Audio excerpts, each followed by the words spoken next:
Hello and welcome back to the Money Bear Podcast. I'm your host, Chloe Daniels, better known as Clover Money Coach on the internet. And guys, we got a Reddit episode today. These are my favorite because they're so fun to do and they're so wild. I think in the future Reddit episodes, I'm going to start bringing in guests to react with me, kind of like how they do in Two Hot Takes. I love Two Hot Takes. It's one of my favorite podcasts. So if you like these episodes, you should check out theirs as well. But essentially, what they do is they look at the Am I the Asshole thread in Reddit and they just react and vote whether or not the person is an asshole.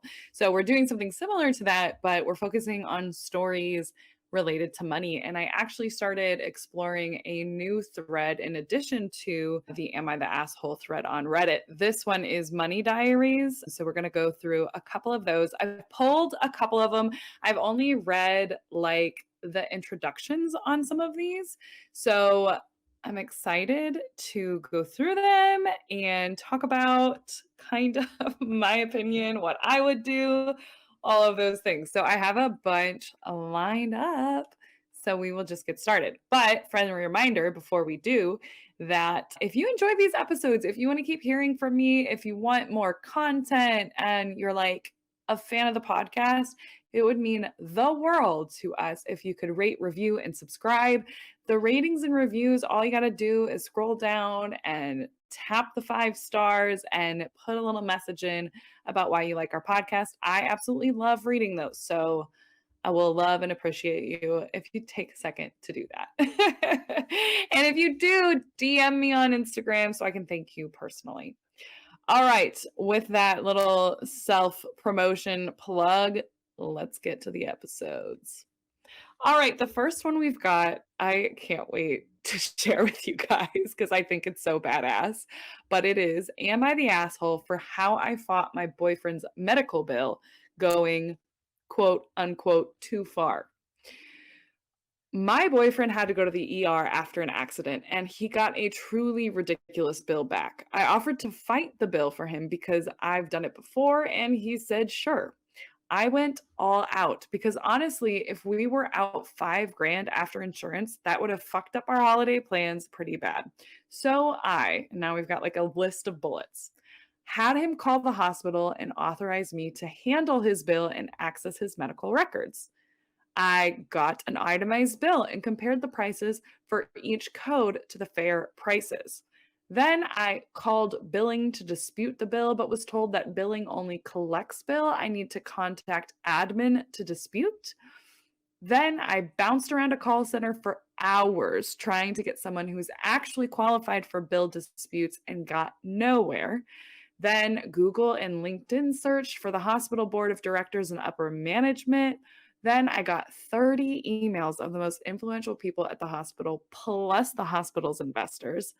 Every day, I would send a few emails, working my way up the chain and writing an increasingly long email describing how they billed my quote client at 7 times over the fair price for services rendered, and how their billing department, customer service department, and the growing list of management I'd emailed had failed to address the issue.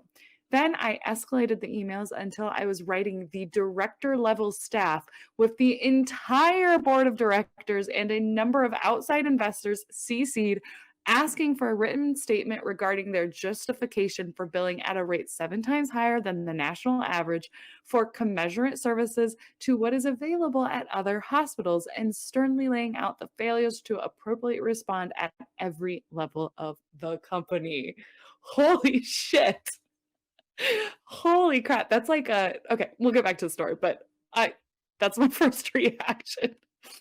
Well, once I'd done all that, which was only like honestly 15 minutes a day, they reduced the bill from $5,000 to $26. I'm sorry, she wrote, "Yep, 26 fucking dollars." Holy shit. Well, I told my boyfriend the good news, and at first he was overjoyed and blown away, like literally jumping up and down and hugging me and saying that I was literally a Christmas miracle. But then when he asked how I did it, I said it wasn't too hard. I just had to send a couple emails each day, and he was curious what I said, and I handed him my phone. he started to get stressed flipping back through other emails, which there were like 60 of. He told me I went their billing department or something normal and reasonable like that, not internet stalk every single manager and board member and investor and harass them into dropping the bill. I was frustrated because I had just saved us 5 grand, actually made it possible for us to afford a nice Christmas and save some money. And he was mad at me because I had been a bit of a hard ass. I was furious. And he was also mad at me, saying he authorized me to dispute a bill, not basically threaten and harass a whole damn hospital for weeks. Am I the asshole for how I got my boyfriend's medical bills dropped? Holy shit. That's freaking amazing. Like, I feel like you could be a consultant helping people. I don't know if that's legal or not, helping people get their hospital bills down. I'm blown away. That's freaking crazy. So, first of all, I have to say, not the asshole. You are a genius. You are amazing. You are killing it. The fact that they were charging 7 times over the fair price, like, that's the thing. You did your research and you found that there was some serious BS in there. You didn't say, I'm only going to pay $26 for this. You said you went and you got your information that you needed to get, and then you made a very compelling argument for what the hell is this? Why, please justify why we're paying 7 times over at like standard pricing. And you were rewarded, my friend. That's truly incredible. I think your boyfriend should be celebrating you. I think if he's so upset, then call the hospital and tell them you want to give them 5 grand, man. Like, you spent time. It sounds like you said you spent hours in a call center at one point, and then you're spending 15 minutes a day. Like, that's a lot of work. I mean, and because of it, you saved yourself almost 5 grand. That's truly incredible. So I am shocked that he thinks you're an asshole for doing that. Makes me question your boyfriend a little bit, not gonna lie. But I want to see, they responded again. I ended up escalating. Sorry. I ended up escalating the issue to the top levels of management, the entire board of directors, the investors before they dropped the bill. I might be the asshole because my boyfriend, who I was trying to help, was uncomfortable with how far I went on his behalf and thought I would just do something like call the billing department. Honestly, I don't think that you're an asshole at all. If anything, he's kind of being ungrateful. Like, what the hell? So I want to go read some of the comments on who responded. And he said, the first upvoted comment was, you are a freaking rock star and should be a damn professional advocate for those who get ripped off in the healthcare like this. Completely agree. I feel like this woman could start a freaking nonprofit doing stuff like this for people because it's so needed. But also, side note, isn't it freaking ridiculous that we even have to jump through hoops like this? Like OP was able to do this because she had the time and availability to do this, whereas most people don't have the time, resources, or knowledge that they can even do this. That's insane. Your boyfriend, like, we shouldn't have to go through all these hoops. We should have fair pricing when it comes to hospitals and hospital bills. But anyway, your boyfriend is so unappreciative and is clearly clueless on how diligent you need to be to challenge an erroneous bill. When the hospital doctors and insurance companies are unwilling to help you resolve their errors, what else are you supposed to do? So many people just quit and either pay the massive bill or go into debt. Tell your boyfriend this is the only Christmas gift you're giving him. You're clearly not the asshole. Honestly, seriously. Number one, I agree with this commenter saying, like, have you considered doing the service professionally? Because this is so important. This work this person is doing. Like, think about if somebody paid her even $1,000 to advocate for them and saved them $4,000, they're still saving $4,000. I mean, this is truly incredible. Somebody else said, OP, where were you when I needed you? For the love of what's left of humanity, make fair medical pricing advocacy your main profession immediately. Be fair in what you charge, and you will be a dang godsend for so many people in need and never have to worry about 5 grand again. Thank you for being so often. Seriously. Seriously. And then there's another person who commented and said, that they're working in billing at a hospital. So hijacking the top comment to say that I've worked in billing, not in a hospital though. I can tell you at the lower levels, the people you're actually speaking to on the phone, we cannot actually do very much. And for billing specialists to escalate this, even if they even care enough to advocate for you, which can be rare, likely getting denied, needing to go through appeals process, etc., it probably would have taken months. When it comes to business, often it is better It is better to escalate things like this early on to people who can actually address the issue instead of trying to fight it with four departments when no one takes ownership. So basically, this person is saying, yeah, like this is what you have to do to get shit done, clearly. Truly incredible. Let me see what other comments there are. Let's see here. I just am blown away. I hope this person genuinely considers going into some level of advocating because holy crap, it's sad. Again, like I said, it is sad that we have to do this as regular Joes. Like, this isn't something that we should be prepared or have to do in order just to get basic medical coverage. I mean, this is an emergency visit. You can't plan for an emergency. It's not like they were like going in for an elective surgery. Elle said with 7.1 thousand upvotes, not the asshole. Hospital is intentionally screwed up and difficult to address issues. When I gave birth to my kid 16 years ago, they double billed everything, and it took almost a year to get it all straightened out. I pretty much had to schedule hours into my weekly schedule to deal with contesting collections, getting it sent back to billing, dealing with some other person in billing, and etc. with a newborn through 1 year old, and while I was also working full time. It was an additional part-time job just to fix the damn hospital bill. What you had to do is not abnormal. That's the key here, is like, if you want to get your hospital bills down, this is the kind of stuff you have to do, and your boyfriend is clueless. And like, again, he didn't do any of this. He has no right to be mad. No right. He should be paying you 4 grand for saving him 5. Jeez. Let me see here. We've got so many comments like this saying like this is insane and like they've had to do similar things. Another person says, seriously, down to $26 and he's mad at you? You are a genius in my book. Do a shady mechanic next. Oh my gosh. Unbelievable. One more response from the original poster said, let's see here. He felt like, so somebody said, why did he express that he thinks it's going like, or why did he express what he thinks is going to happen as a result of this? Like, of a result of her like going far and like really pushing for this. And the OP responded and said he felt like it was way too far to basically write an email throwing like 20 employees and departments under the bus for mismanagement and CCing the whole board of directors and CEOs and PR departments of companies that invested in the hospitals.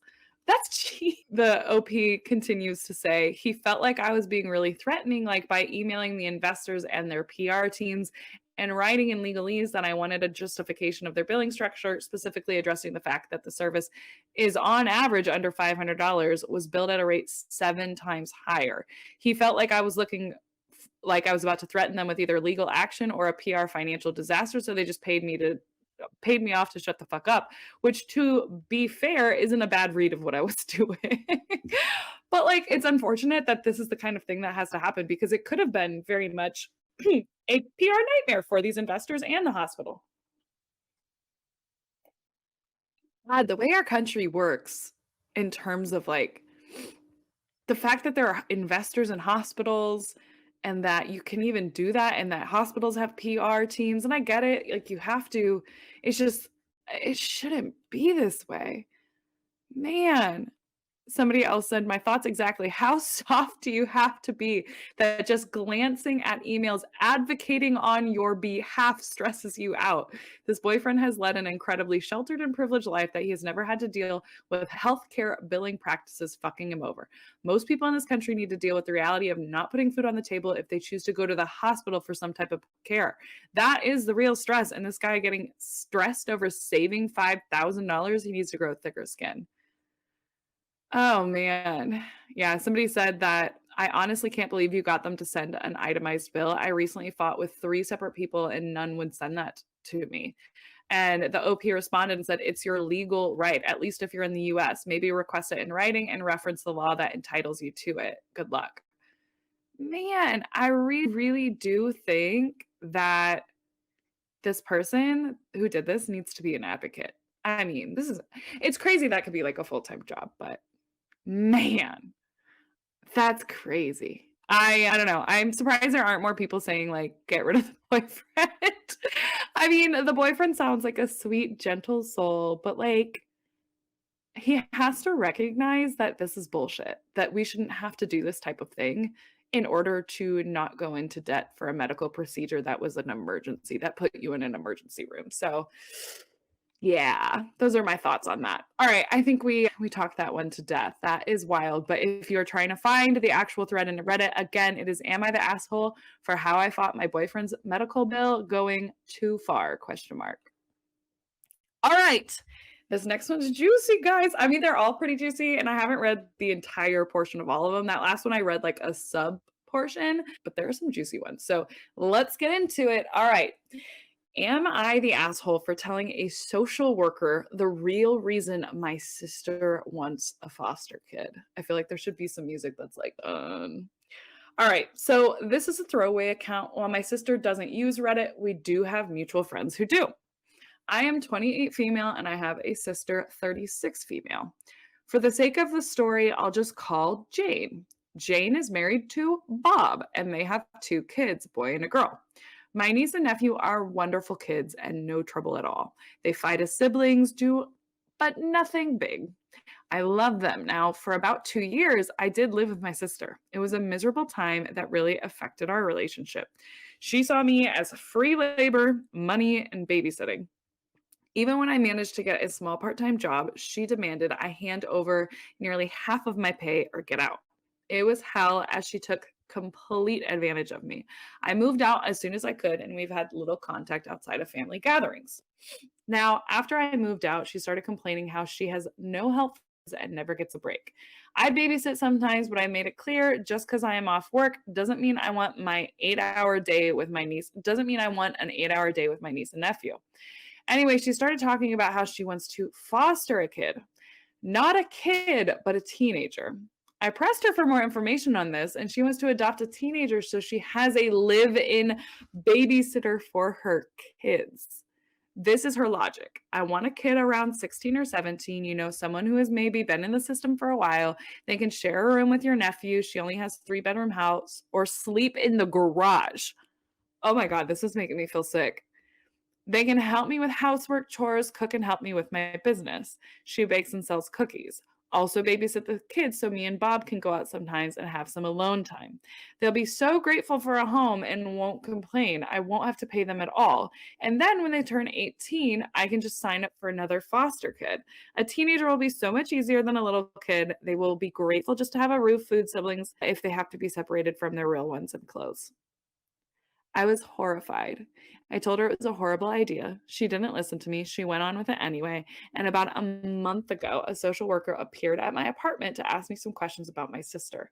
She had put me down as a character witness or something like that. And I immediately told the social worker why my sister really wanted a foster kid and how she treated me when I lived with her. The lady thanked me. My sister called crying, saying that she wouldn't be considered for any adoptions or fosters. The social worker told her that they felt her home and her, I'm assuming they mean, but she weren't a good fit and she wasn't. They told her that they felt she wasn't a good fit, is what. Anyway, okay, I'm not going to be a grammar pain. She asked if I said anything and I told the truth. She went off on me, hung up, and we haven't spoken since. She has sent me some angry texts. A couple family members are on her side. They think foster kids are fucking dogs or something and would be so happy just to have a roof and would gladly do all the housework.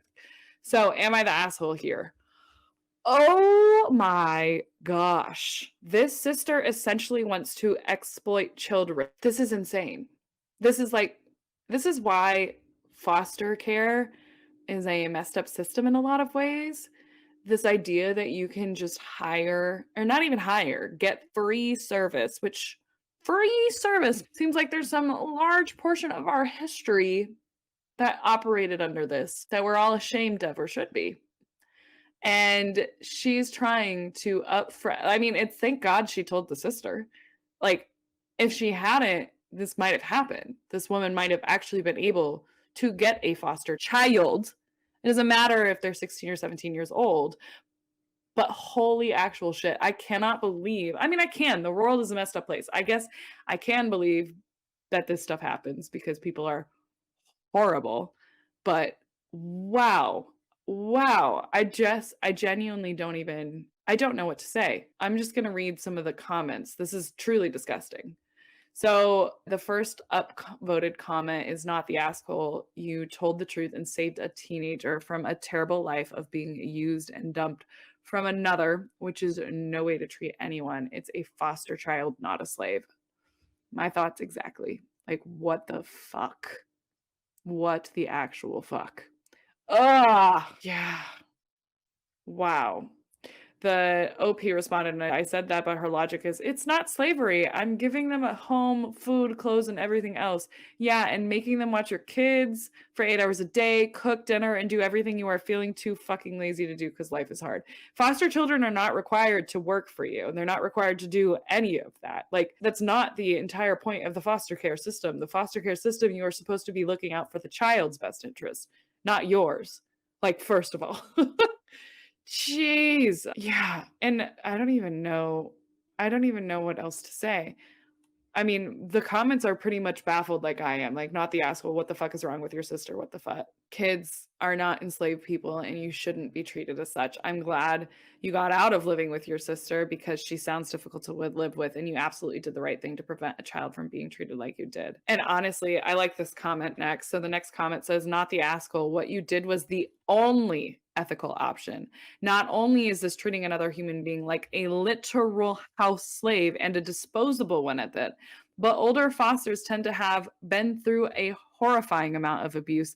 That means they also need a lot of help themselves. Honestly, the plan to have this person in the same room as the younger children is generally not allowed for that exact reason. It's incredibly common for sexually abused children to repeat the behavior to other children because they don't know better and it's been normalized. And I'm guessing the garage plan wasn't even mentioned to the social worker because that is right out.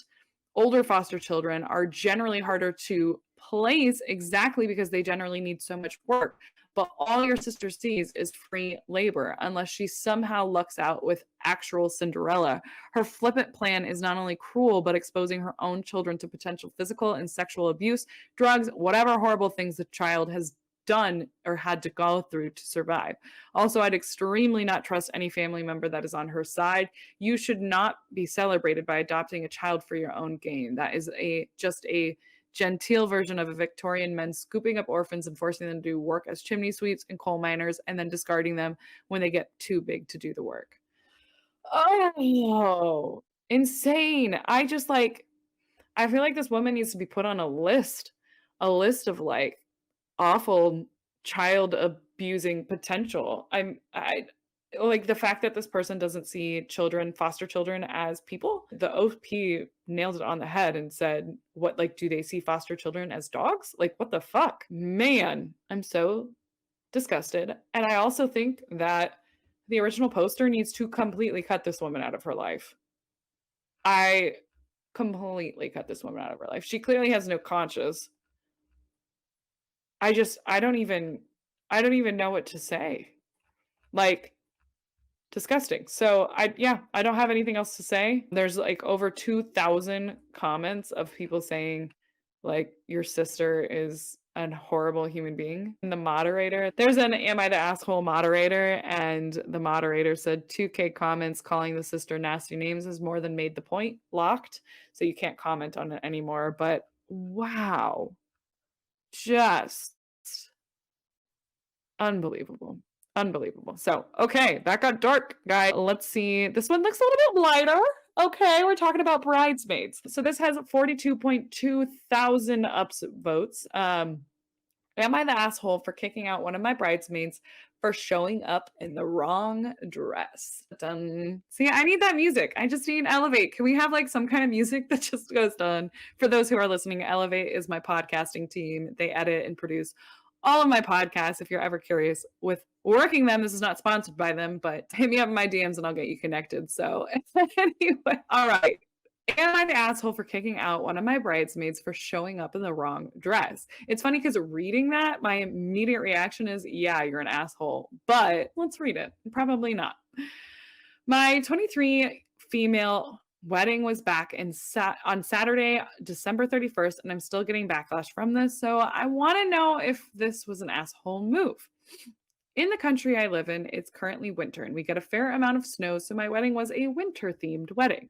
The color theme was forest green and gold. My dress was obviously white, and I chose the color of my bridesmaids' dresses to be forest green as well. My maid of honor's dress was black, and everyone was to wear gold accessories. I have this friend, we'll call her Kat, and I asked her to be one of my bridesmaids. When we went dress shopping and I told them the color theme I was going for, Kat immediately expressed that she thought that forest green was a bad choice. Oof, I'd be so annoyed by that.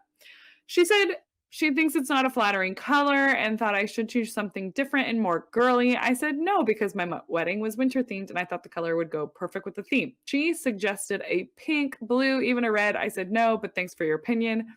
She found out my maid of honor's dress was black and asked if she could wear black too. I said no, only my maid of honor is wearing black. I paid for all of the dresses. Let me highlight that. I paid for all the dresses. Fast forward to wedding day. Everyone's getting their hair and makeup done, and Kat shows up 30 minutes late holding a bag that looked like it had a dress inside. I asked her, "What is this for?" And she told me it was for later on at the reception if she got uncomfortable and wanted to change after pictures. I was like, okay, cool. So fast forward, we're all dressed and walking down the stairs because the ceremony is beginning in 30 minutes and we're going to take some pictures before. Kat is the last person to come down and she's wearing a black dress. At the time, I was preoccupied taking pictures with my parents, but my maid of honor came over to me and made me aware of the situations. I confronted Kat and asked her what was going on, and she said she hates her bridesmaid dress as the color is ugly and it makes her look gross, so she's wearing black. I told her to please go back and change. She refused and started walking away from me. I said I'm going to ask her one more time, and if she doesn't oblige, I'm calling security and kicking her out. She began yelling at me to fuck off, so I called security and asked them to please escort her out. She made a big scene, yelling about how I'm such a bitch, that I can't force her to wear anything, and that I'm a horrible, inconsiderate friend. The wedding went on and it was amazing. Ever since the wedding, Kat has been blowing up my phone with texts saying some really nasty things and asking for the money back she spent on the black dress since it was a waste and she didn't get to wear it. I had to block her number. Some of my other bridesmaids have been giving me shit saying that it was a little harsh kicking her out and embarrassing her like that, and maybe I should give her the money back. Am I the asshole for kicking her out? Absolutely not. What? Okay, what a rude human being. It is not your day. You can say, I don't want to be a bridesmaid if you decide that the dress is so ugly that you can't possibly wear it, so you can't be a bridesmaid. She had the opportunity to say, hey, you know what? I really don't want to wear a green dress, so I'd rather just be an attendee, if that's okay. What also blows my mind is this woman paid for the bridesmaid dresses. That's rare. It's not often that a bride is going to pay for her bridesmaid's dresses. Like that is unique. I've never had a bride pay for my bridesmaid dress. And like the fact that she went and did that is incredible. The fact that Kat is saying you should pay for this black dress that I bought, even though I was told not to buy it, not to wear it, the entitlement, unbelievable. This is not a friend. I hope she is an ex-friend because fuck this lady. Oh, so rude. That's the only thing you could have done. And then the fact too that she made you have to deal with that level of drama on your wedding day. What a bitch. Ugh. I cannot think of any reality where that would make sense. Like you honestly did you a favor by showing her true colors and now you don't have to be friends with her anymore. What the hell? Ugh. Ugh. Okay, so I have to go in here and read some of the comments. So the top rated comment is not the asshole with 66.5 thousand upvotes. And the person said, not the asshole. She embarrassed herself. She agreed to wear the dress you picked out and then deceitfully planned to change at the last moment in the hope that you would just let her get away with it. She knew that you would tell her no. Think of being at a wedding as playing a part in a play or a ballet or something. You get cast as a bridesmaid, so you wear the costume that the artistic director has picked out for the bridesmaids to wear. If you don't want to wear the costume, don't be in the show. But you can't just show up on opening night and say, I didn't like your costume choices, so I'm going to wear the same costume as this other character instead. Man, exactly. Completely agree. Completely agree. Unbelievable. Like the level of entitlement, not the asshole. I get it that being a bridesmaid sometimes isn't the most fun thing. It's expensive, but this person also tried to do what they could. Like they paid for the dress. And also, just as a side note, who looks bad in forest green? Forest green is a beautiful color. I can't, I'm assuming it was like this like emeraldy green. Now I gotta Google, what does forest green look like? Green. Forest green. Forest green images. That's a beautiful color.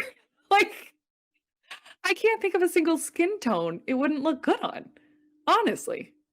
So this woman was just trying to make this about herself. Unbelievable.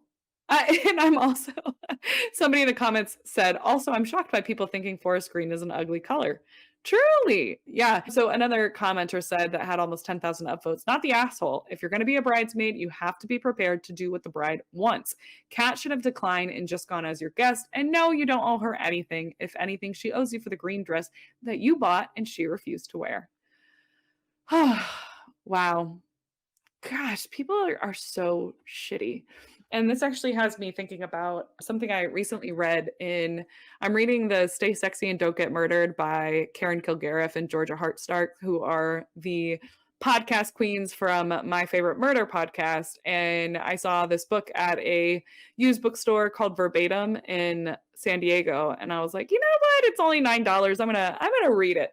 And one of the things that Karen talks about in the book is how she really had to learn that her best friends, she used to say that she had like 30 best friends, but she learned from her therapist that no, you need to have a core best friend group of like maybe 5 at most, but between 1 and 5 people.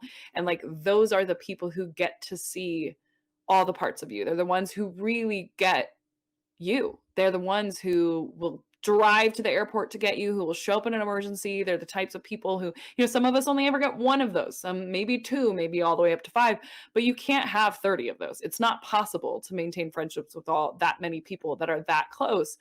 And I was thinking about that and I was like, I relate to that so much. I feel like, and this is one of the things Karen said in the book too, I feel like I am the type of person who wasn't necessarily popular in high school, and I, because of that, always wanted a group of friends, but I didn't really know how to have a group of friends.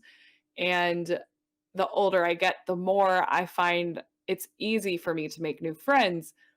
But I have so many friends now, especially with being like a creator on Instagram and having all these internet friends who have become real life friends, and then also having all my old friends and this and that over the years. And as I was reading that, I was like, man, who could I say is really in that core group of friends who I know would be there for me if I needed something? Like they would show up. And even if they couldn't show up physically, they would show up in a way that they could. And I think I have around 5.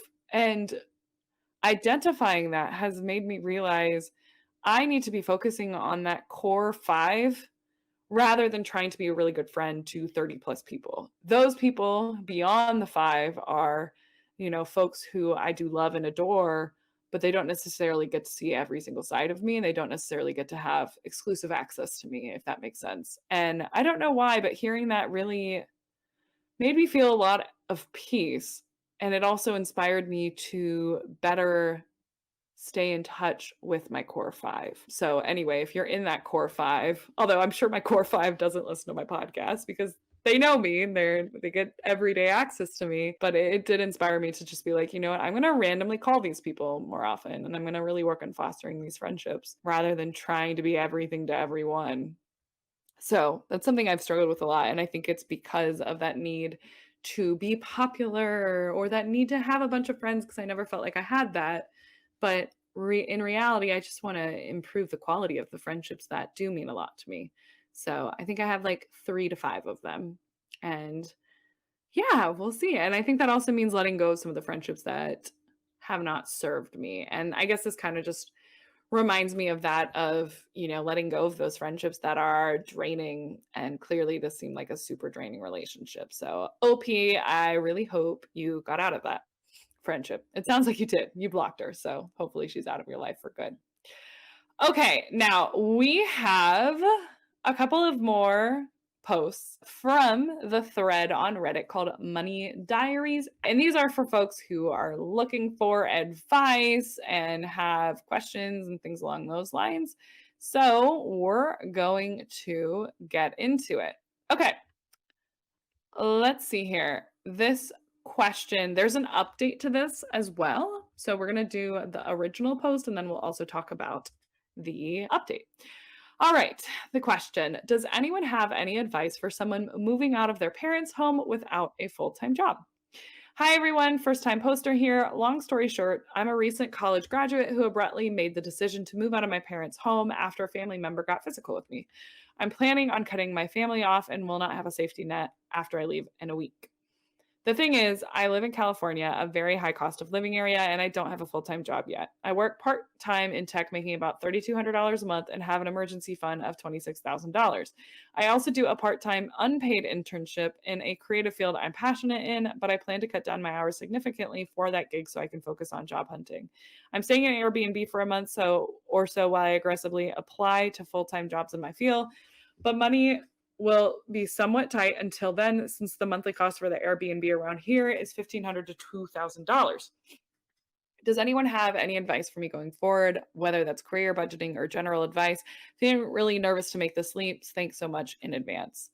Oof, I'm so sorry, first of all, OP, that you are having to face that and that you are having those issues with your family. That sucks. And I think that even if it is scary, you are doing the right thing and figuring out how to get out. Money is not everything, and you have to be able to get yourself out of a bad situation, especially if you are not in a safe situation. So, the first things that come to mind in this situation is yes, completely agree, like all speed ahead with networking and applying for full-time jobs and things along those lines. The other thing is, depending on where you're located, could you stay in an Airbnb elsewhere while you're applying to jobs, or is that an option? Is your job remote? Maybe to reduce those Airbnb costs. I mean, $1,500 to $2,000 a month for an Airbnb in California is not terrible. In fact, when I was traveling even in Arizona in the middle of nowhere, I was looking around those prices. So I'm not sure you could get a cheaper situation for an Airbnb.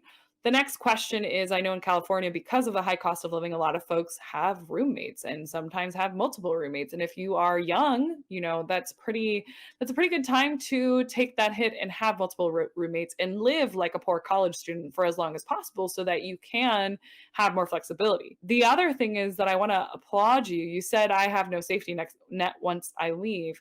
I want to point out the fact that you do have a safety net. You created the safety net for yourself, and that's that 20, was it 26 or $29,000 you saved? $26,000 that you've saved in cash. You should be so proud of yourself. If you're a recent college graduate with that much money on hand, that's amazing. You should be so proud of yourself. So the other thing too is, if the cost of Airbnb is your biggest concern, you can definitely get like renting a room and things like that. That's what I did when I immediately got out of school and started living outside of my parents' house and moving out of my parents' houses. I had roommates. I had 4 roommates in Chicago when I first moved there. And then my roommates that I found after that, I found on Craigslist. Now, I don't know if Craigslist roommates is still a thing or not. I'm assuming it is, but I'm sure there are other platforms that like will vet roommates for you. But I would say definitely start looking for a roommate situation. The other option is, do you have any friends that you could sleep on their couch while you're applying for jobs and things like that as well? But I think that's really smart that you are already prepared with a emergency fund. That's huge. That puts you in a really good position. I want to read some of the tips. So somebody responded and said, I hope you're keeping safe at the moment. I've been there. I was working part time when I first moved out. I live in a very high cost of living area too, albeit in Canada. Off the top of my head, student discounts for food. Maybe you have an old student ID that doesn't show an expiration date. Even if you don't, areas with high concentrations of student often has lunch specials. Ask a friend if you can take a spare room or a couch for a week and go hard on job hunting. You mentioned you want to live alone, but I highly recommend keeping your finances in order by living with roommates, even as a sublet for 3 to 6 months to get yourself on your feet. Buy pantry staples and don't eat out if you can help it. Cancel any subscriptions that you may have forgotten. I'm not sure if there's an app for it in the States, but I use a babysitting registry where parents could call me last minute for a babysitting gig. Sometimes a night of watching a toddler who's already asleep paid my groceries for the month if you set your rates right. So the OP responded to that. Thank you so much. I definitely needed the reminder that my priority right now needs to be saving and getting back on my feet by living with roommates, even if I have to temporarily sacrifice some comfort. I'll be taking all of this advice and doing my best to save. Really appreciate the well wishes as well. So amazing. I'm so glad there's an update. So this post originally was 2 years ago. So let's get some happy news for the 24-year-old version of this person. So this was actually posted 1 day ago. So what a journey this person has gone through. They said, I'm 24 years old, make $120,000 as a technical writer, live in the San Francisco Bay Area, and this sub helped me when I cut off my toxic family and moved out without a full-time job 2 years ago. Here's where I'm at now. This is making me all choked up. Hi, everyone. About 2 years ago, I posted the sub asking for advice. Recap: I've always had an extremely tumultuous relationship with my family. When a family member got physical with me and my other family members took his side, my own parents got mad at me for filing a police report because he's still family and you're going to ruin his life. LMAO, love Asian families, they said. I decided to move out for my own safety and peace of mind. I won't get into all the details, but that incident was the tipping point, and I had always known from a young age that I would have to cut my family off when I became an adult.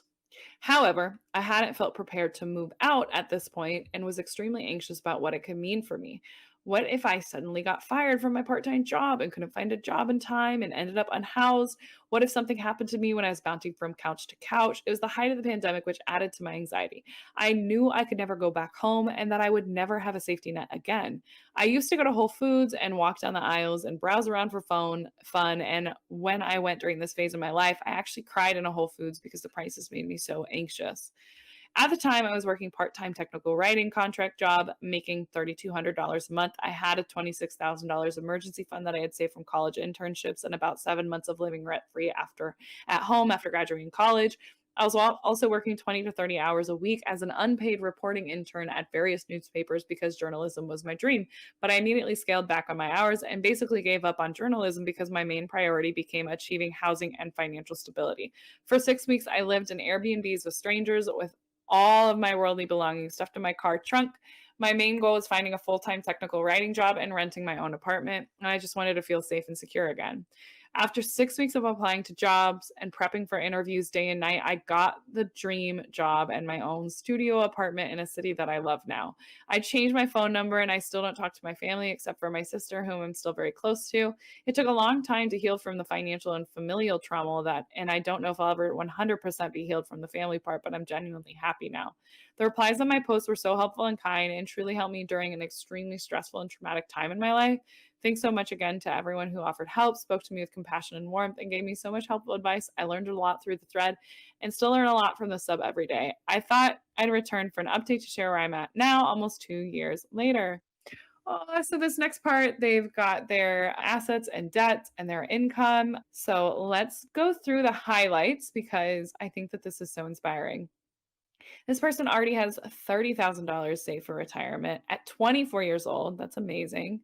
High yield savings account and sinking funds, they've got 23,000. They've got a bunch of different sinking funds for things like a laptop fund, a wedding fund, an apartment fund, brokerage account. So they've also got an investment account, and this is where they're keeping a condo down payment. They said that they probably won't be able to buy until their 40s, since then they're in a very high cost of living and they'll need a lot of money to put down. So it makes sense. In that case, if they're 24 now, they have 16 plus years before they plan to access the money. So they could be investing some of that down payment money. And then let's see here, no credit card debt, no student loan debt. Amazing. Oh my gosh, this person has been killing it. They now make $120,000 a year, which is just wild. They should be so freaking proud of themselves. And now, because we love being nosy, their monthly expenses. So their needs they have listed as $2,800. So rent and garage parking is $2,000 a month for a 500 square foot studio apartment. $70 for internet, $70 for phone, $210 for therapy. Way to put that in your needs. I love it. And then the rest on things like groceries. They're only spending $150 a month on groceries. Man, what are you eating? That's so low. Damn, I need to work on my grocery budget. They're saving $2,000 a month. Incredible. In a high cost of living area. Roth, $500 a month. ESP, 380. High yield savings account, $1,100. Incredible. And then fun money, they're spending about $200 a month on fun money. Incredible. Isn't that a nice, like, happy way to end the podcast? Somebody who completely changed their way or their life around by themselves in 2 years at such a young age. That means that they were 22 when they got essentially had to leave their family home and completely start off on their own in a very high cost of living area, and they're killing it. Oh, I just want to give you a hug. Incredible. Um, Amazing, and they got into technical writing. This person said that they majored in creative writing. So there's hope for us out there if you studied creative writing. I studied English, so and I made $300,000 last year before expenses and before taxes, but still, had you told me that I remember one time when I was going to, like, counselors, like school counselors to see, what should I major in, what kind of programs were available to me. I really thought all I wanted to do was creative writing, and I remember going to Bradley University and walking into the English department to have a meeting with the head of the English department to hear about their program. And this man basically, like, talked down about how, well, you should really study technical writing because there's no jobs in creative writing, and the likelihood that you'll be able to be successful in creative writing is pretty slim, and you'll probably just end up being a technical writer. And I was just like, wow, way to kill my dreams. I'm not going here. It was pretty depressing, but I would love to go back to that person now and be like, hey, guess what? My life worked out and I still got an English degree. So it's always nice to see people with unconventional paths. So I did want to read two of the comments because I think that these are really great. Any advice? So somebody asked, any advice for getting into technical writing? I have a specialized degree in the medical field and would love to pivot into something with better work-life balance and more money, also saving for our next home. And the comment or the OP said, medical technical writing is actually its own field. Since you have a specialized degree in the medical field and also have experience in the medical field, I suggest starting there first. You can always pivot to other industries later. Other advice, join the Write the Doc Slack network. It's the main / biggest community for technical writers, and the Slack network has channels for job openings, career advice, technical discussions, etc. I was really active in the Slack network when I was just starting out, and everybody there is really helpful. That's so cool. It's called Write the Docs. I didn't know people use Slack like that. Number two, if there are opportunities to write documentation at your current job, take them and build your portfolio. Number three, if you don't have a portfolio of existing documentation or process that you've written and there are no opportunities to do so in your current role, consider writing documentation for an open source project. I believe Reddit thread technical writing and the Write the Doc Slack have links to open source projects. And number four, on your resume, focus on your communication, project management, and writing skills. In my opinion, writing itself is only like 20% of the work of actually being a technical writer. I'd personally advise doing any type of additional education to get into technical writing. It's not really necessary, in my opinion. The number of technical writers who actually majored in technical communications or went to grad school for it is really small. If you want a crash course in technical writing, Google has a free course for beginners that my coworkers have really liked. Such good feedback. I mean, this is the beauty of Reddit is I feel like people can absolutely be really mean and ruthless, but I feel like there's a lot more people helping folks than pretty much anywhere else. It's a really cool community. I really was never into Reddit until I started listening to Two Hot Takes, and it's just so cool to like get in there and see people supporting each other in a really real way. The access these folks are getting to other folks is just truly incredible. So I love it. Okay. All right, I want to do one more, but I need to get off because I have other things I have to do. But I just really love this. I love this stuff. And this one seems interesting. And I know I'm going to lose it if I don't look at it now. So this is also from the Money Diaries active thread on Reddit. The title is My Sister is Needing Ongoing Financial Help, and I am having a hard time setting boundaries. I think a lot of us can relate to that, right? Okay. Hello. Apologies, that is a bit off topic. However, I really value the opinions of the participants here, and I'll try to be succinct and also obligatory on mobile. Hope formatting is okay. I'm really lost as to how to best help my sister while also setting some boundaries with her and my family. I'm feeling a lot of guilt around the fact that I have financial security when my family doesn't. My younger sister, 32 female, has 3 kids, 2 of whom were born with life limiting illnesses. She is struggling with depression and burnout, is unfortunately in a bad relationship again. She is also unable to work due to the kids' needs. She is linked up with several social security or social services, including social security benefits for the kids, food stamps, respite care, etc. But it never seems to be enough. She's always short on food, phone bill money, and frequently needs car repairs and other emergency help. I really feel for her and love her and my nibblings. I've never heard that word, like nieces and nephews. I'd say I currently spend around $300 a month on this type of help and sometimes significantly more around the holidays or other emergencies. I am the only person in my family who has graduated from college, and within the last few years, I've started my career and I'm earning enough to finally have an emergency fund and contribute to my 401k. I have student loan debt and a kiddo of my own to care for. Helping my sister financially is something that I can do, but it's at the expense of my retirement savings, contributing to a 529, and being able to take a vacation someday, etc. I want to set my child up for success. I want to be able to help with college and be in a position where she won't have to help me through retirement like I will with my own parents. I feel like my family is expecting me to choose to take care of my sister because her needs are more immediate. And I feel like a lot of guilt when I consider saying no, scaling back on monthly spending, and setting other boundaries. But of course, I also feel that disappointment when I send the money and realize that another month will pass where I can't add anything to my savings goal. I love to hear what you all would do if you were in my position. Oh man. So the very first thing that stands out to me, and this is just because I do this stuff for a living, is that you shouldn't be prioritizing your child's college over your own retirement savings. I know so many parents want to do that. But like you said, you do not want to put your child in a situation where someday they are going to have to support your retirement because you chose to save for their college instead of saving for your own retirement. I know that's harsh, but that is the number one thing that I would say is like make sure you are putting your needs for retirement before the needs of your child's future potential schooling or not. That's huge. Even if you can't do a lot right now, that's okay. Like $100 a month, $50 a month, whatever it is, that needs to be the priority. So, congratulations on getting to the point where you are currently contributing to your 401k. Now, for the sister situation, you kind of are going to have to decide how you want to show up for her. And maybe it is showing up, and I don't know if you guys are in the same area or not. But she's always short on food, phone bill. So I don't know if you guys live in the same area, but I guess I would ask yourself and look into how do you want to show up for her? Maybe that is a set amount of money every month that you know you can help her with every month, that you're like, all right, I'm willing to give you this amount. This is what I can do so that I can still take care of my financial future, but I'm also taking care of you if that's something you even want to do. That way, it's like a guaranteed amount that she can plan for, she can look into. But also, I was going to say doing some financial counseling with her or getting her into some financial counseling.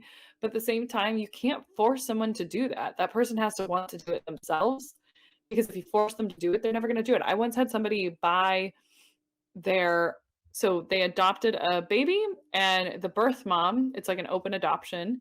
They bought a financial coaching session for the birth mom, and the birth mom never showed up because they didn't invest into this. They didn't decide that they wanted to do this. But unfortunately, that's the risk you take when forcing somebody to do like financial counseling or something when it wasn't their idea, wasn't the thing that they wanted to do. I do think that focus on how, like, make deciding instead of focusing on their needs, focus on what can I do and what am I willing to do. Maybe it is a set amount of money every month. Maybe it's I'm going to cook them this amount of meals every month. I'm going to send them groceries once a month. Whatever it is, that's something that you can set a boundary for yourself, because our boundaries of what we are willing to do.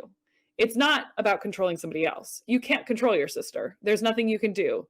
Like, her needs are going to be her needs. She's going to either respect your boundaries or not, but the boundaries are about you. So you have to decide, what am I willing to do? What is okay with me where I am still prioritizing my financial needs? I want to see what some of the comments are. So, because this is a really hard situation. I don't want to belittle that. It is hard. This would be heartbreaking and really hard for me to also handle. What I would do is say, here's a set amount that I'm willing and able to do every month so that they know it's coming. They know they can rely on me and I'm doing what I can do. All right. So one of the top comments, A couple bits that may be helpful. One, I agree with the poster who said that giving reasons why you can't support her more will backfire. She or your family members will just argue about those reasons. Two, make the boundary easier to keep by setting up auto payments for your 529 or whatever you want to focus on if the money isn't in your paycheck. Then it just doesn't exist for you. Remember that many emergencies aren't that urgent. So, anyway, make those financial goals essentially automatic so that the money isn't in your paycheck and it doesn't exist to you. Remember that many emergencies aren't that urgent. I made do without a working fridge for about 4 months before we could buy a new fridge with cash. I used a small drinks fridge that was already in the garage for things like meat and milk, but lots of other things were fine just being in the cupboard: butter, eggs, potatoes, fruit. Ultimately, it sounds like your sister will need your help on a consistent basis. And as you care about her and your family, setting up reasonable boundaries will protect you both.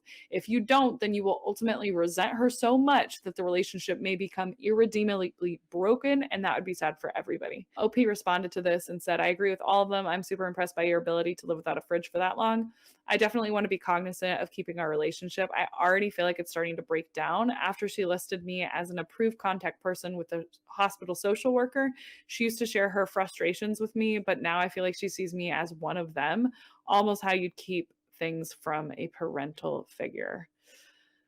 Oh, goodness. This is hard. Bill said, I'm sorry your sister is having a tough time and that you bear the stress of this as well. This country treats poor people terribly, and it's so hard to get ahead. So true. That being said, it is not your responsibility to take care of her. If you do want to contribute somehow, can you set a budget and stick to it? Hey, sis, I really want to help out, but I need to focus on my child's needs and my own debt. Can I give you $100 a month? But that's it. And other families start pressuring you, ignore them or tell them to back off. And this person also recommended the book Set Boundaries, Find Peace. Oh man, it's hard. It's really hard. The poster said that most of the judgment's coming from internally. So it's not like her family is judging her necessarily. But yes, I think you got to decide what you can do and stick to it. And I think the idea of automating those other bills, your investing bills, your savings bills, your debt payoff bills, even your 529 bills, is genius, because then it's like the money just isn't there. I don't have the money and I'm sorry. Focusing on other ways that you can support your sister that maybe aren't monetary could be a solution as well. So, oh man, that was quite the episode, friends. I really like doing these, and I always pull more stories than I actually have time for. Because today I was like, oh, I'll do a quick little 30-minute episode, an hour in. So I hope you guys enjoyed these too. If you ever see something that you think I should talk about or include in one of these Reddit episodes, be sure to hit me up in my DMs. And hopefully, it's been storming outside and we keep losing power. So hopefully you were able to hear me most of the time and it didn't cut out too bad. So anyway, of course, since we're talking about finances, a reminder that nothing on this channel is financial advice. It is for education and entertainment purposes only. And that's all I got for you guys today. So I will see you next week. If you listen this far and you're ready to get your own financial life in order, check out the show notes for some free resources that we've got for you, including my free Get Your Money Right guide that is available at thelazyinvestorscourse.com/guide. So I'll see y'all next week. Bye-bye.